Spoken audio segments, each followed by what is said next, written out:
পদ্মায় ডুবে যাওয়ায় 12 ঘন্টার রজনীগন্ধা ফেরি থেকে একটি কভার্ড ভ্যান ও একটি ট্রাক উদ্ধার করা সম্ভব হয়েছে। দুর্ঘটনার পর 20 জনকে জীবিত উদ্ধার করা হলেও ফেরির সেকেন্ড মাস্টার হুমায়ুন কবির এখনও নিখোঁজ। বুধবার সকাল 8:15টার দিকে পাটুরিয়ার 5 নম্বর ঘাটের কাছে 9টি ট্রাকসহ ফেরিটি ডুবে যায়। দুর্ঘটনার পরপরই উদ্ধার কাজ শুরু করে ফায়ার সার্ভিস, নৌ পুলিশ ও নৌবাহিনীর ডুবুরি দল। শফিকুল ইসলাম শামীম ও আব্দুল আলিমকে সাথে নিয়ে আরো জানাচ্ছেন ফখরুল ইসলাম।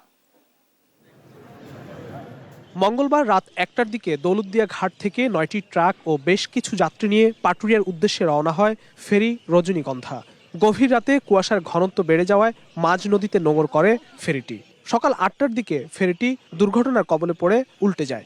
কেউ কাউকে ধাক্কা করেনি, ওরা ওইখানে এসে রাত্রেবেলা নোঙর করে থাকে। তাহলে দুর্ঘটনা ঘটলো কিভাবে? দুর্ঘটনা ঘটলো এদের গাফলতির কারণে। ফেরিতে থাকা যাত্রীরা লাফ দিয়ে নদীতে পড়লে ভেসে থাকা যাত্রীদের ফায়ার সার্ভিস গিয়ে উদ্ধার করে। ফেরিতে কোনো পরিবহন ছিল না, ফেরিতে ছিল শুধু ট্রাক।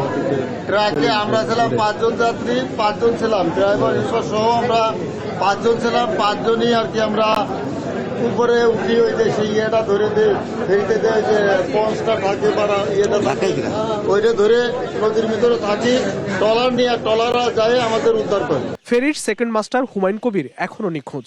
উদ্ধার কাজে যোগ দিয়েছে ফায়ার সার্ভিস, নৌ পুলিশ ও নৌবাহিনীর ডুবুরিরা। শুধু আমাদের দ্বিতীয় যন্ত্রচালক মিস্টার হুমায়ুন ও এখন পর্যন্ত মিসিং আছে। পরে আমাদের স্পিডবোট দেখতে পেয়ে দ্রুত সেখানে যায় এবং সেখানে 5 থেকে 6 জন লোককে জীবিত অবস্থায় উদ্ধার করে।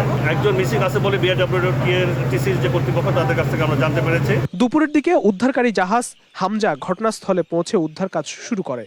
সন্ধ্যা পর্যন্ত ফেরিতে থাকা একটি ট্রাক উদ্ধার করা সম্ভব হয়। বৃহস্পতিবার উদ্ধারকারী জাহাজ প্রত্যয় ঘটনাস্থলে পৌঁছালে ডুবে যাওয়া ফেরি রজনীগন্ধা উদ্ধার সম্ভব হবে বলে জানান বিআইডব্লিউটিসির কর্মকর্তা। এখানে 9টা ট্রাক ছিল জাহাজের ভিতরে।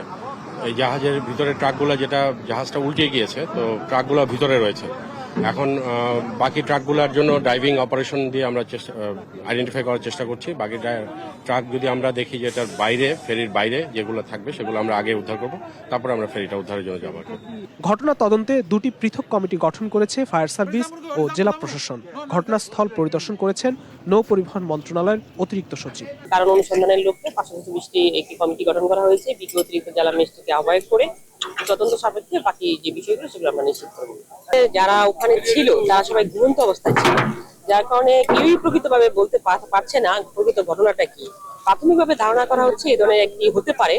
এখন কারণ অনুসন্ধান তদন্ত কমিটি করে প্রকৃত যে বিষয়টি সেটি নিশ্চিত করবে। বিআরডব্লিউটিসি তদন্ত কমিটি করেছে, সেখানকার মেম্বার ইঞ্জিনিয়ারিং কে হেড করে এবং জেলা প্রশাসন অতিরিক্ত জেলা ম্যাজিস্ট্রেটকে হেড করে তদন্ত কমিটি করেছে। যাদেরকে উদ্ধার করা হয়েছে তাদের মধ্যে বা যত লোক ছিল, শুধুমাত্র একজনকে এখনো পাওয়া যাচ্ছে না, ডুবুরিরা কাজ করতেছে। ফেরি দুর্ঘটনা নিয়ে সচিবালয় ব্রিফ করেন নৌ পরিবহন প্রতিমন্ত্রী। তিনি জানান, প্রাথমিকভাবে বাল্ক হেডের ধাক্কায় দুর্ঘটনাটি ঘটেছে বলে তাদের ধারণা। তদন্ত রিপোর্ট ছাড়া এটা বলা যাবে না যে কোনটা সত্য। এখানে অন্য কোনো দুর্বলতা বা অন্য কোনো ঘটনা আছে কিনা এই মুহূর্তে বলতে পারছেন। তবে প্রাথমিকভাবে বলা হয়েছে যে বাল্ক হেডের ধাক্কায় সেটা এই ঘটনাটা ঘটেছে। তদন্ত কমিটিকে 7 দিনের মধ্যে প্রতিবেদন দিতে বলা হয়েছে। পাটুরিয়া 5 নং ঘাটের এই জায়গাটিতে ফিটনেসবিহীন ফেরি আমানত শাহ ডুবে যাওয়ার 1 বছরের মাথায় আবারও ডুবল দৌলতদিয়া থেকে ছেড়ে আসা ফেরি রজনীগন্ধা। কোনো নিয়মের তোয়াক্কা না করায় ফেরি চলাচলে প্রায়শই ঘটছে এমন দুর্ঘটনা। আর কত দুর্ঘটনা আর প্রাণহানি ঘটলে সচেতন হবে কর্তৃপক্ষ, সে প্রশ্ন ক্ষতিগ্রস্ত মানুষগুলোর। ফখরুল ইসলাম, দেশ টিভি, পাটুরিয়া ঘাট, মানিকগঞ্জ।